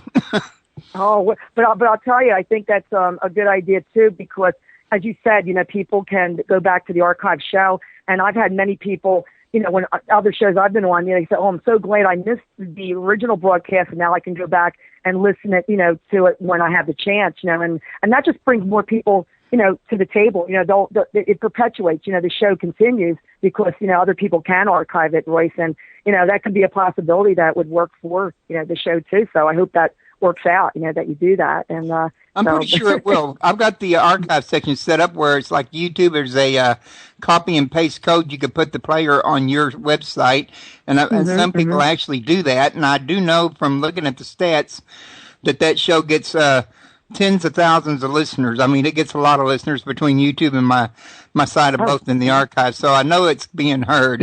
It's just that fantastic. I don't have anybody live in the chat room over there, you know, to ask questions. So I figured, why push that if I know that the reason it's not doing it is it's not a big network like Revolution. It has 60 shows. Just one show shows twice a week, and it's easier for people to listen to the archive. Oh, well, that's a great thing. Isn't it wonderful that we have the technologies that, you know, it's so more accessible to people than even a few years ago. So you have revolutionary radio. It definitely is one of the revolutionary tools, you know, for people to be able to access and listen to the shows of their choice. So you're the front runner right there, Royce. You're right with the group. So that's great. I could hear the music trying to shut us out real quick, but is it okay if some of the hosts contact you to be on their show? Oh, definitely. I would love to be back on your show at any time. And thank you again. You're a wonderful host, and I enjoyed being on the show. I couldn't believe 2 hours just went by. And thank you for being such a wonderful guest. Well, I'll stay in touch. Oh, God bless you, right? And my best to your family. Have a good afternoon. Bye-bye. Bye-bye.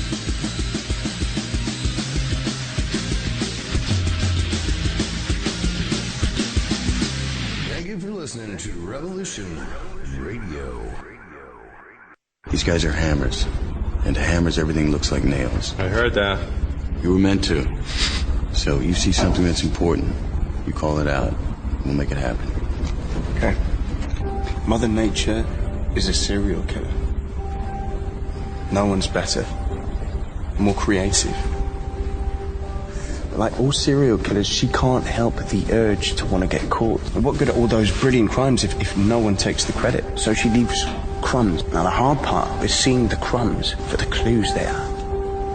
Sometimes the thing you thought was the most brutal aspect turns out to be the chink in its armor. And she loves disguising her weaknesses as strengths. If you can fight, fight. Head north if you can. Hello? Is there anyone out there hearing this? Help each other. Mexico City has been declared a complete loss.